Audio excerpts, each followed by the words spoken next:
Hello friends, welcome back to Sam's kitchen. આજે હું ઘી વગરનો ટોપરાનો મૈસૂર પાક લઈને આવી છું. એકદમ ઇઝી રીતે અને પરફેક્ટ માપ સાથે દરેક વ્યક્તિ બનાવી શકે અને વ્રત ઉપવાસમાં પણ ખાઈ શકીએ અને જાળીદાર એવો મૈસૂર પાક લઈને આવી છું. તો જોઈ લઈએ આપણે. ઘી વગરનો મૈસૂર પાક બનાવવા માટે અહીંયા સૌથી પહેલાં આપણે મેઝરમેન્ટ જોઈ લઈએ. મેં 1 કપ ટોપરાનું છીણ લીધું છે અને પ્લીઝ 1 કપ ખાંડ અને સાથે 1 કપ મલાઈ લીધી છે. અહીંયા આપણે મલાઈ 1 થી 2 દિવસની જે ફ્રેશ મલાઈ હોય એટલે કે ઘરની દૂધની મલાઈ જ લીધી છે, પણ 1 થી 2 દિવસની હોય એવી રીતે આપણે મલાઈનો યુઝ કરવાનો છે. અહીંયા આપણે કોઈ પણ વાટકીનું મેઝરમેન્ટ સેટ કરી લેવાનું છે અને ત્રણેય વસ્તુ આપણે સેમ મેઝરમેન્ટથી લેવાનું છે. હવે આ બધાને આપણે એક પેનમાં મિક્સ કરી લઈએ. અહીં આગળ પહેલાં આપણે ગેસની ફ્લેમને બંધ જ રાખવાની છે. નીચે જ આપણે અહીંયા ખાંડ, ટોપરાની છીણ અને મલાઈ બધું વ્યવસ્થિત લઈ લઈએ. હવે આને અત્યારે આપણે બધું એકદમ સરસ અંદર મિક્સ કરી લઈએ.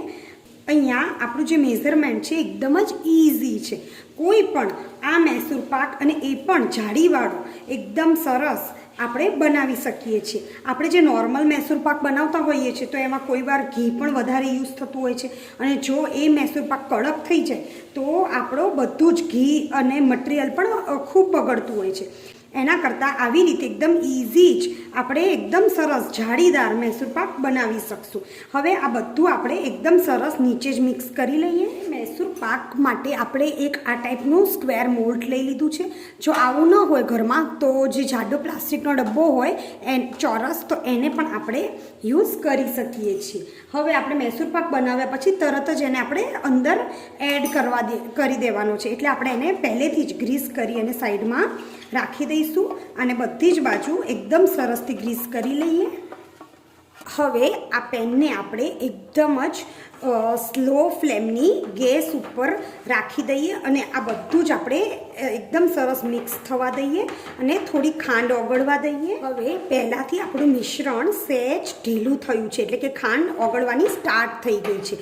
એટલે હવે અહીંયા આપણે ગેસની ફ્લેમને થોડી મીડિયમ કરી દઈશું. જે એકદમ સ્લો ફ્લેમ હતી એનાથી થોડી વધારે ફાસ્ટ એટલે કે મીડિયમ ગેસ કરી દઈશું અને હવે આને આપણે કન્ટિન્યુઅસ ચલાવતા રહીશું.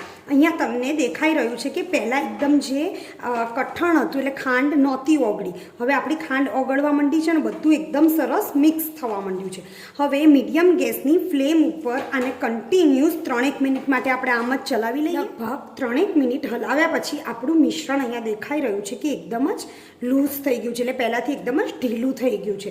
હવે આને આપણે મીડિયમ ટુ ફાસ્ટ ગેસની ફ્લેમ ઉપર એક જ ડાયરેક્શનમાં કન્ટિન્યુઅસ હલાવતા રહીએ. હજી લગભગ 3 થી 4 મિનિટ સુધી આપણે એને હલાવવું પડશે.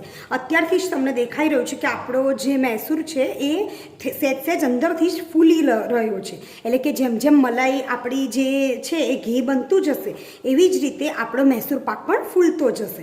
હવે આને આપણે કન્ટિન્યુઅસ 3 થી 4 મિનિટ સુધી મીડિયમ ટુ ફાસ્ટ ગેસની ફ્લેમ ઉપર હલાવતા રહીએ. 3 મિનિટ પછી જોઈ શકાય છે કે આપણા આ મિશ્રણમાં બબલ્સ થવા માંડ્યા છે. દેખાઈ રહ્યું છે? આ જ જે બબલ્સ છે એની આપણી જાળી પડવાની સ્ટાર્ટ થઈ જશે. થોડું નજીકથી જોઈએ તો આપણા અહીંયા બબલ્સ એકદમ દેખાઈ રહ્યા છે. આવા બબલ્સ પડે એટલે આપણે એને જે સ્પેચ્યુલા છે એને થોડો વધારે ફાસ્ટ હલાવવાનું રાખવાનું છે અને સાથે સાથે બધું આવી રીતે લેતા જઈશું અને જેવા બબલ સ્ટાર્ટ થાય એટલે થોડો વધારે એને સ્પેચ્યુલાની સ્પીડ થોડી વધારી દઈશું. 4 મિનિટ જેવું થઈ ગયું છે. હવે અહીંયા જોઈ શકાય છે કે થોડું થોડું આપણું મિશ્રણ થીક પણ થતું જાય છે અને સાથે સાથે એનો કલર પણ ચેન્જ થતો જાય છે અને અહીંયા બબલ્સ પણ એકદમ બેસી ગયા છે અને જાળી પડવાનું પણ શરૂઆત થઈ ગઈ છે. હવે બસ આને ફક્ત આપણે કન્ટિન્યુઅસ 1 થી 2 મિનિટમાં તો આ જે પેનને આપણો જે મૈસૂર પાક છે એ છોડવા લાગશે અને ઓટોમેટિક જ ઘી જે છે એ રિલીઝ થઈ જશે. હવે થોડું ઘી અહીંયા છૂટે ત્યાં સુધી આપણે આને આવી રીતે કન્ટિન્યુઅસ હલાવી લઈએ. અહીંયા આપણે થોડો ગેસ જે છે એને ફાસ્ટ કરવાનો છે છેલ્લે 1 મિનિટ માટે, એટલે આપણો જે કલર છે મૈસૂર પાકનો એ ઓરિજિનલ આપણો કલર આપણને મળશે. અને તમે જોઈ શકો છો કે અહીંયા ઓટોમેટિક જ આ ફૂલવા લાગ્યો છે, દેખાઈ રહ્યું છે. એટલે આ ફૂલશે એનો મતલબ કે આપણો મૈસૂર પાક છે બિલકુલ જ થઈ ગયો છે. હું અહીં નીચેથી તમને બતાવું છું તો એકદમ જ જાડી પડે છે.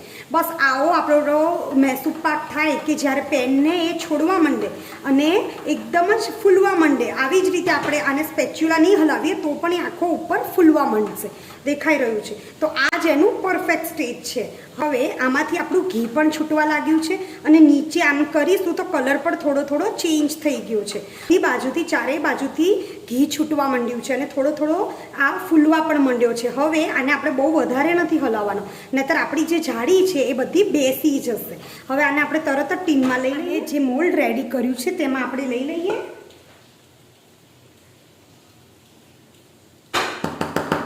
મૈસૂર પાકને અંદર મોલ્ડમાં લઈ લીધો છે.